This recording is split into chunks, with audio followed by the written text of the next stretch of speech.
Hello, welcome to Aadya media. ఫటాఫట్ విజయలక్ష్మి అంటే ఒకనాటి తార, అందాల తార. ఆమె సినిమాలో ఉందంటే చాలు ఒక చలాకితనం, ఒక స్పెషాలిటీ ఉండేది ఆమెలో.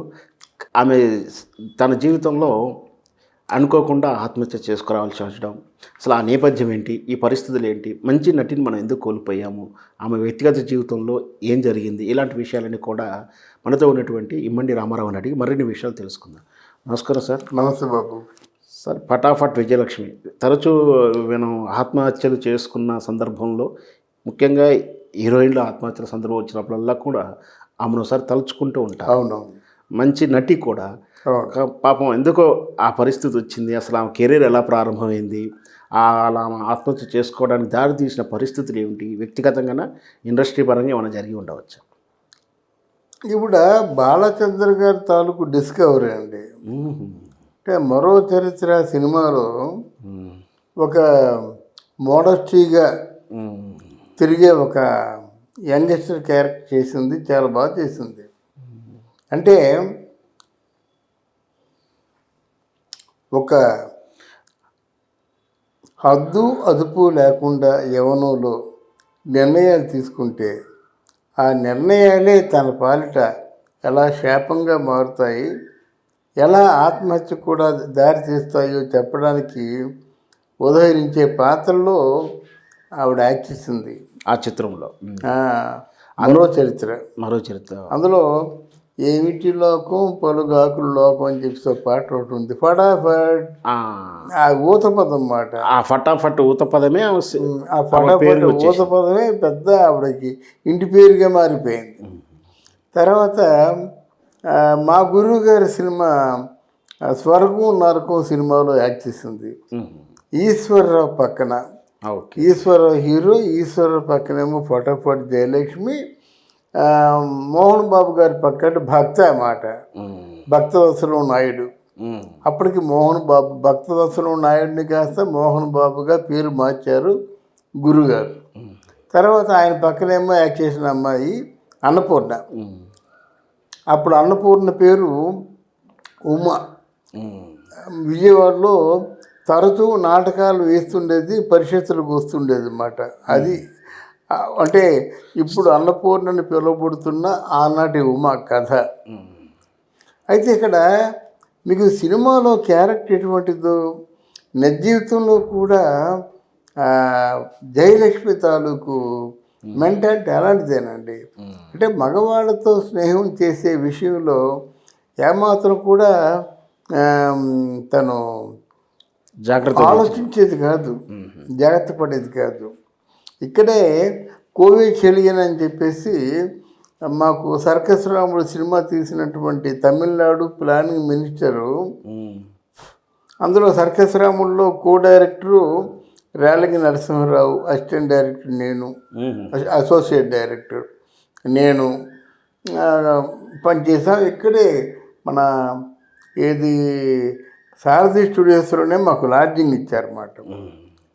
అప్పుడు ఏముంది మనకి అంటే ఇక్కడ సాయంత్రం అయ్యేసరికి గీవురు గవర్నమెంట్ అసలు పక్షుల శబ్దాలు తప్ప ఏ పెద్ద ట్రాఫిక్ కూడా ఉండేది కాదు.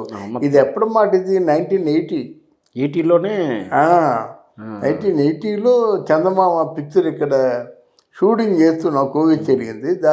మన ఎవరు ఈయన పేరు రేలంగి నరసింహారావు గారు. దీనికి రచన ఎవరంటే వాసిరెడ్డి సీతాదేవి తాలూకు ఉరిత్రాడు నవల. దీనికి డైలాగ్స్ ఎవరు రాశారంటే పాలగుం పద్మరాజు గారు రాశారు. అయితే అక్కడ సరిత, ఫటాఫట్ జయలక్ష్మి ఇద్దరు అంటే ఒక హీరోయిన్స్గా యాక్ట్ చేశారు. మురళీ మోహన్, తర్వాత మోహన్ బాబు ఇద్దరు హీరోలు. అందులో కూడా కొంచెం ఫాస్ట్గా తిరిగే క్యారెక్టరు, అందులో కూడా ఆత్మహత్య చేసుకునే క్యారెక్టర్, ఏదో ఆత్మహత్య సంథింగ్ ఇలా ఫాస్ట్ క్యారెక్టర్ చేసిందన్నమాట. అయితే ఆ క్యారెక్టర్ చేస్తుండగాను అప్పుడు ఈ సెల్ ఫోన్లు లేవు. అవును కదా. కింద ఇక్కడ సారథి స్టూడియో కింద ఆపరేటర్ ఉండేవాడు, చీటికి మాటికి కబురు చేసేవాడు అన్నమాట. ఎక్కడైతే ట్రంకాలు వచ్చినట్టయితే మద్రాసు నుంచి ట్రంకాలు వచ్చేది. ఈవిడ పరుగున వస్తుండేది అన్నమాట. వచ్చి ఆ ట్రంకాల్లో మాట్లాడేసి వెళ్ళిపోతుండేది అన్నమాట. జయలక్ష్మి ఏంటిది అంటే, ఏమి లేదు ఊరికనే మా ఇంట్లోంచి అంటే, ఇన్నిసార్లు వాళ్ళ అమ్మ అయితే ఫోన్ చేస్తుందా, కానీ వాళ్ళ అమ్మని వంకతో వచ్చేది, మాట్లాడేది. కాస్ట్యూమ్స్ కృష్ణ అప్పుడు ఆవిడ తాను యోగక్షేమాలు అవి చూస్తుండేవాడు. బహుశా కాస్ట్యూమ్స్ కృష్ణకి వాళ్ళ అమ్మగారికి ఏదో కొంచెం మంచి స్నేహం ఉండేలా ఉంది. ఒక సందర్భంలో ఆవిడ పరుగు నడకతో వచ్చి ఒక ఆయిల్ బాటిల్ని తన్నేసుకొని స్లిప్ అయ్యి జారి పడింది. ఆ తర్వాత ఆవిడ మీదేమో ఈ లైట్లు లేవు, జూనియర్లు అవన్నీ సరిగ్గా కొంత ఏ దేవుడు రక్షించాడో చిన్న వేసవెత్తు వ్యత్యాసంతో ఆ పక్కన పడింది, కానీ లేకపోతే ఆ తల మీద పడితే అప్పుడే చచ్చిపోయింది. అప్పుడు ఇంకా బరువుగా పెద్దగా పెద్ద బరువు లైట్లు కదా. అంటే ఇట్లాంటి అనుభవాలు మాకు ఉన్నాయి. సడన్గా తెలిసింది పడబడి జయలక్ష్మి చచ్చిపోయింది. ఎవరిని ప్రేమించిందంటారు? ప్రేమేనా ఇంకేమైనా? ప్రేమేనండి. ఎంజీఆర్ తాలూకు బంధువు ఆయన సుధాకర్ అని ఆయన ప్రేమించింది. ప్రేమించిన తర్వాత ఏమో ప్రేమించినంత వరకు ఊరుకున్నారు. ఇంకా పెళ్లి చేసుకోబోతున్నారు అనగానే వాళ్ళు ఏం చేశారంటే, ఆవిడ్ని నిన్ను పెళ్లి చేసుకో అని చెప్పేసి చాలా కొంచెం సీరియస్గా మందులు ఇచ్చారు. ఇంకెందుకు పెళ్లి కాకపోయినట్టు ఇంకా బ్రతికి వేస్ట్ అనే ఉద్దేశంతో ఆవిడ మొత్తానికి ఏదో నిద్ర మాత్రం మింగేసి చచ్చిపోయింది. చచ్చిపోయినప్పుడు ఉత్తరం రాసింది, అంతా చేసింది అన్నమాట. అంటే చాలా సరదాగా ఉండేదండి, కలిపిడిగా ఉండేది, బాగా కలుపుకోలుతనంగా ఉండేది. అలాగే ప్రేమించింది ఆయన్ని. ప్రేమించిన తర్వాత పెళ్లి చేసుకుంటాం అనుకుంది, కానీ మరి వాళ్ళు పెళ్లికి దూరం అయ్యేసరికి తను చచ్చిపోయింది అన్నమాట. ఇప్పుడు మనకు సినిమా ఇండస్ట్రీలో ఇలాంటి మరణాలు తరచూ జరిగాయి. అవును. అయినా కూడా వర్ధమాన నటీనటులు గతం నుంచి, చరిత్ర నుంచి పాటలు నేర్చుకోరా. ఎందుకంటే మళ్ళీ అదే ప్రేమలు, మళ్ళీ వైఫల్యాలు, మళ్ళీ సూసైడ్లు. ఆ రోజు సిల్క్ స్మిత చూసాము, ఆ తర్వాత రీసెంట్గా ప్రత్యూష నటిని చూసాము. అందరూ కూడా ఇంకా పోతే చిన్న చిన్న టీవీ ఆర్టిస్టులు కూడా, బిందు గారండి, చాలామంది కూడా ఎందుకు వీళ్ళు మరి చరిత్ర నుంచి కానీ ఇలాంటి సంఘటన నుంచి నేర్చుకుంటారు? ప్రేమ వీళ్ళకి ముఖ్యమా, కెరీర్ ముఖ్యమా, ఎక్కడ లోపం జరుగుతుంది? అంటే ఇక్కడ వాళ్ళకి అవగాహన లేక వీళ్ళకి ఆదాయం ఒక్కసారి ఊహించని రీతిలో వస్తుందండి. ఆదాయం వచ్చినప్పుడు వాళ్ళు షాపింగ్కి వెళ్ళిపోతారు, ఇష్టం వచ్చింది కొనేస్తారు. వాళ్ళ అమ్మకి వాళ్ళ తాలూకు ఎవరైనా గాడ్ ఫాదర్ ఉంటే ఆ గాడ్ ఫాదర్కి వాళ్ళు, ఇప్పుడు మీరున్నారు, మీరు అడగకుండానే మీకు కట్నాలు కానుకలు, మీకు డ్రెస్సు గిస్సు బంగారం గింగారం అంతా కొంటుంటే మీరు మందలించలేరు కదా.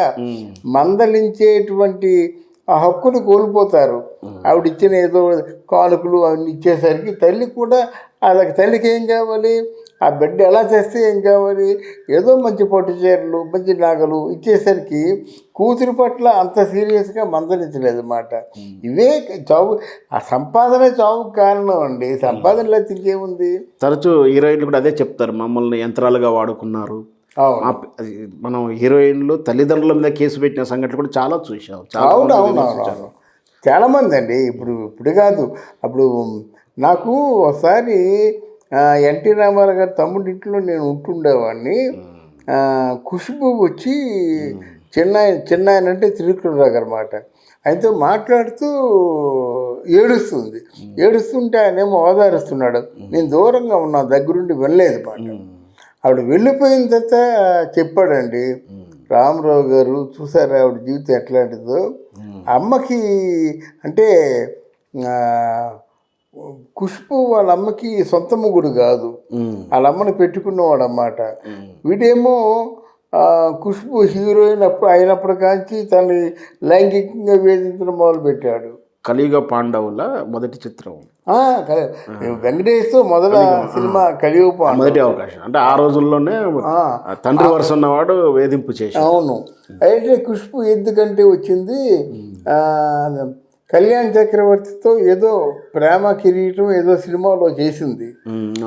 అందువల్ల అప్పుడు వచ్చి ఇంత పెద్ద దిక్కుగా ఏదైనా చెప్పుకుంటూ ఉండేది మాట. అప్పుడు చెప్పేది మాట, సొంత తండ్రి లైంగికంగా వేధిస్తుంటే ఇంకా జీవితం ఎందుకు? తండ్రి సమానుడు, సొంత తండ్రి కాదు, తండ్రి సమానుడు. తండ్రి స్థానంలో ఉన్న తండ్రి అనుకోవడమే కదా, వాళ్ళ అమ్మకి భర్త అయినప్పుడు తన తండ్రే కదా. అయినప్పుడు కూడా లైంగిక వేధిస్తుంటే మరి ఆత్మహత్య కాకపోతే ఇంకో వేరే దారి లేదు కదా. తండ్రి లాంటి వాడే వేధిస్తుంటే అప్పుడే ఆత్మహత్య చేసుకుంటామని బెదిరించేది. అప్పుడు వీళ్ళందరి దృష్టిలో పడింది కాబట్టి కొంచెం మంచి బుద్ధులు చెప్పి ఆవిడకి కొంచెం రాడు తీర్చారన్నమాట. దాంతోపాటు అతన్ని కూడా చరించి ఉండవచ్చు. అందువల్ల రాడు తీర్చారు. ఆవిడ మెల్లగా ఇప్పుడు హీరో తమిళనాడులో మంచి ఒక వాయిస్ ఉన్నటువంటి హీరోయిన్ అయిపోయింది అన్నమాట. ఇప్పుడు కూడా ఇప్పుడు సెకండ్ టర్మ్ ఎంట్రీలో కూడా టీవీ షోలలో కూడా అక్కడ కనిపిస్తుంది. అదే టీవీ షోలే కాదు, ఒక సుందరం అనే డైరెక్టర్ని పెళ్లి చేసుకుంది, హాయిగా ఆయనతో బిడ్డలు కన్నది, బాగుంది చక్కగా. అప్పుడు సమస్య వచ్చినప్పుడు దాన్ని ఎలా పరిష్కరించుకునే అవకాశాలు ఆలోచించడం చేస్తే ఇలాంటి ఆత్మహత్యలకు ఒకటి రెండు మామూలుగా గొడవల్లో పడినప్పుడు కూడా, అంటే పెళ్లి కాకముందు సెక్స్ తప్పు కాదని చెప్పిన వ్యక్తి ఆవిడే వివాదాస్పద వ్యాఖ్యలు చేయడం. బట్ ఏమైనా సరే ఇప్పుడు మద్రాసులో కొంచెం బాగా పలుకుబడి ఉన్నటువంటి వాళ్ళలో ఈమెకి హీరోయిన్, ఆ విధంగా చెప్పుకోవచ్చు. దేనికైనా అతి గారాభం కారణం, ఆ తర్వాత ఏమో ఆదాయం, శక్తి మించిన ఆదాయం రావడం కారణం. మూడవది ఏంటంటే మగవాళ్ళ మాటలకి ఈజీగా పడిపోతారండి. వీళ్ళ ఆడవాళ్ళు చాలా తెలివైన వాళ్ళు అనిపించుకునేటువంటి అమాయకులు అండి వాళ్ళు. ఎక్కడ ఆనాటి సావిత్రి నుంచి నేటి సిల్క్ స్మిత వరకు అందరూ అంతే, చాలా అత్యధిక తెలివితేటలతో ఉన్నాము అని అనిపించుకుంటారు. కానీ వాళ్ళని మించిన శుద్ధ అమాయకులు ఇంకెవరు లేరు. అది ఆ విధంగా తను ఆత్మహత్యకు పాల్పడింది. Thank you sir. Thank you అమ్మా, థ్యాంక్ యూ.